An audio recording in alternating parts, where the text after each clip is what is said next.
Right, just about sailing November 2018. Slightly late because it's probably December when this is coming out, but I do promise that I will get out a video each month. I kind of promised myself that. I got out 2 last month in October. Progress hasn't been brilliant, so this is going to be a bit of a shorter video. Hopefully normal service will be resumed in the new year, and the problem is of course that because I've had a few issues which I'll go into in the new year, we've now got to the cold season, so there's epoxy work that needs doing and it's just got too cold, so I've got to kind of reschedule things. So I'll look at a new schedule. There's still plenty to do, so I should be able to get stuff sorted out. One of the things I was going to include in this video today, by the way, which I won't, is I was going to look at winterising the boat, mainly the engine, changing the oil, putting in antifreeze on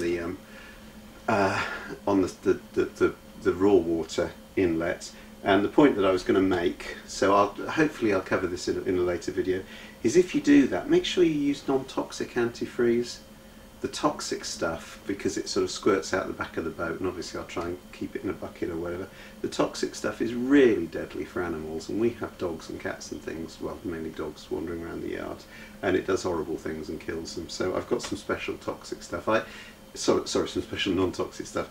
Even with this non-toxic stuff I will try not to spill any of that, but that will be for a later video. So today I'm often asked, because I watch a lot of YouTube channels on sailing, does everybody have a YouTube channel? Well, pretty much, as I'm sure you're aware. So I'll have a look at a couple of things in the yard, a couple of boats in the yard, one of which is a YouTube channel and one of which is thinking about it. And then we'll look at, I've actually taken out the old seacocks from under the V-berth and glassed those in. Now I did a video last August, and I'll put a link below, which is one of the ones that seems to be revisited most. So I'm not going to do a huge amount of detail in that, but I will kind of cover it in much more briefer terms and look at some of the lessons that I actually learned from doing that. And it's funny actually, if you do something for a second time it just goes so much quicker, so much better. Anyway, without any further ado, let's have a look at a couple of other boats in the yard. The first one, they're thinking about doing a YouTube channel. Right, it's actually difficult to get far enough away from this beautiful boat to get it all in. It's one of the windfall boats from Germany, which has got a massive historical place, and it's one of the 50s, and the chap who owns this does a lot of work on it, has done a lot of work with it, rudders and stuff, a lot more work than I've done, and he does watch the channel and said to me the other day, oh yeah Paul, you must show me about how you do this YouTube stuff, because I'm thinking of doing a channel on my boat. I think if he did a channel about his sailing adventures on this, we'd all watch it. I certainly would. Feel free to comment. Lovely boat. So we go, ready to go back in the water. Is it going back in today? Is it going back in today or tomorrow? I'm pleased with it because I didn't bring my camera. Oh right, okay. So we're not sure if she's going in today or tomorrow. If she's going in tomorrow I won't be able to video her, so you'll have to catch up on the new YouTube channel which is coming up soon. I'll bring my camera tomorrow. Yeah. But it's looking lovely in this bright lovely sunshine. Now I think that we could do with more YouTube channels with classic boats, and because we do have some nice wooden classic boats in the yard, and I think it would be very interesting to see what it's like to actually live with a classic boat, a classic wooden boat. As I say, there are a few YouTube channels out, but I definitely watch that. And the other one, and I'll put a link to this below, is one which you hopefully will have started to watch. It's just kind of taking off in terms of they've actually started to put out some more videos now. So there's a young couple, lovely boat in the yard, and let's have a quick look at this. So here is Hunk.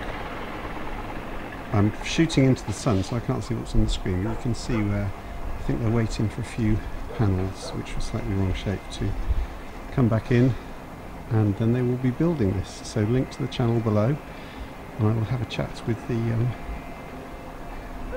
builders when they're back on the boat. Right, I'm very often asked, does everybody who has a boat have a YouTube channel? Well, I've forgotten it again. Duncan, Duncan and Chloe. They have a YouTube channel, I will put a link below.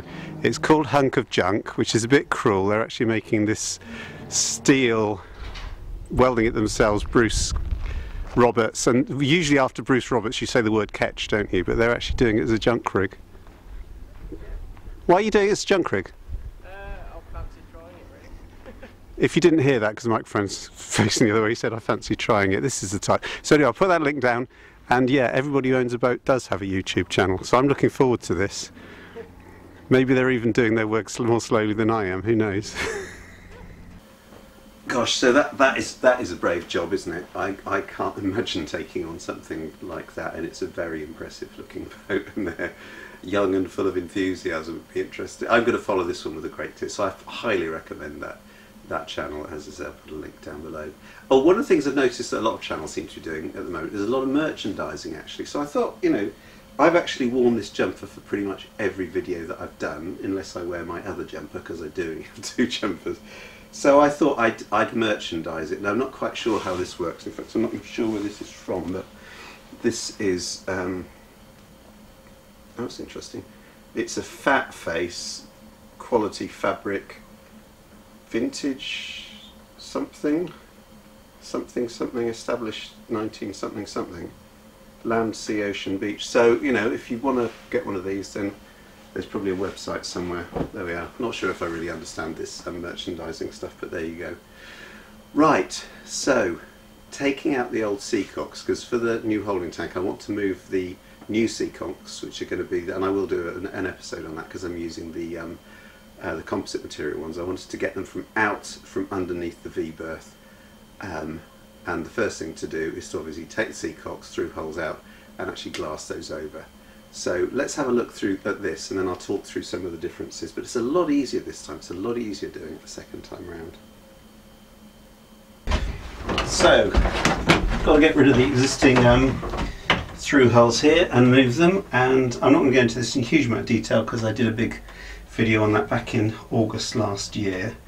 So let's take the softly approach this time.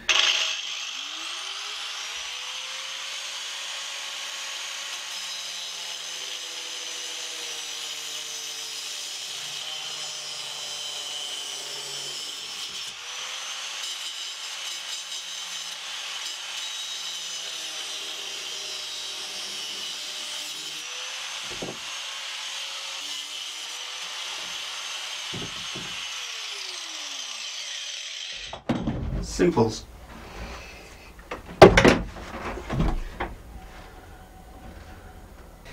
Even though we're up on the hard, there is something slightly unnerving about having holes in the bottom of your boat. It's really weird to be able to kind of see the grassland and so on under there.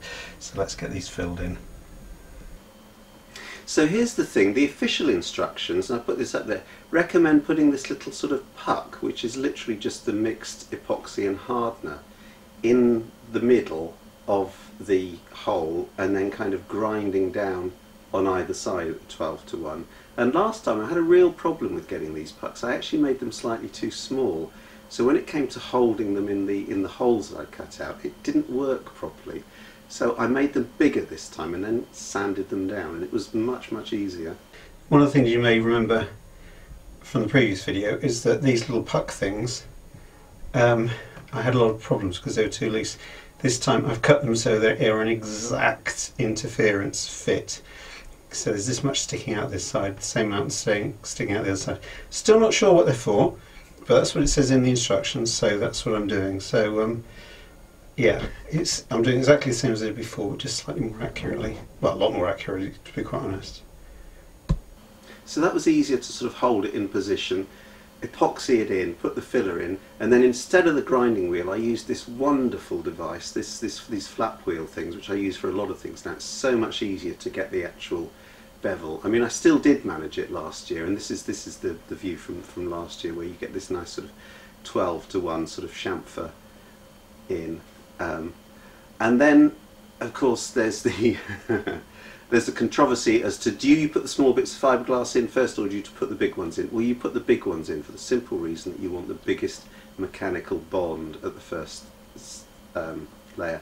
And the thing that some people miss out is putting a little bit of thickened epoxy before you actually put on the fiberglass, and then as you can see here, and again this is from last year, you put the biggest part in first, and then you simply layer them up. I'm using 450 biaxial, which is about 0.5 millimetre thick. So if you're building up 6 millimetres or 3 millimetres, I think it was in this case, that's 6 layers on either side.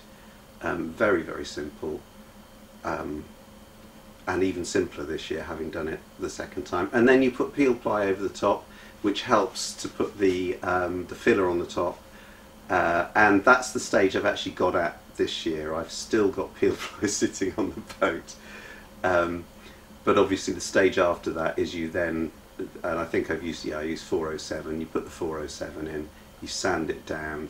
I'm using a sail batten here to actually check, and it's amazing just how smooth you can get it with a lot of elbow grease, a lot of sanding and so on. So that's the next job I've got, and then obviously barrier coating, and then I will have lovely sort of smooth hulls on that.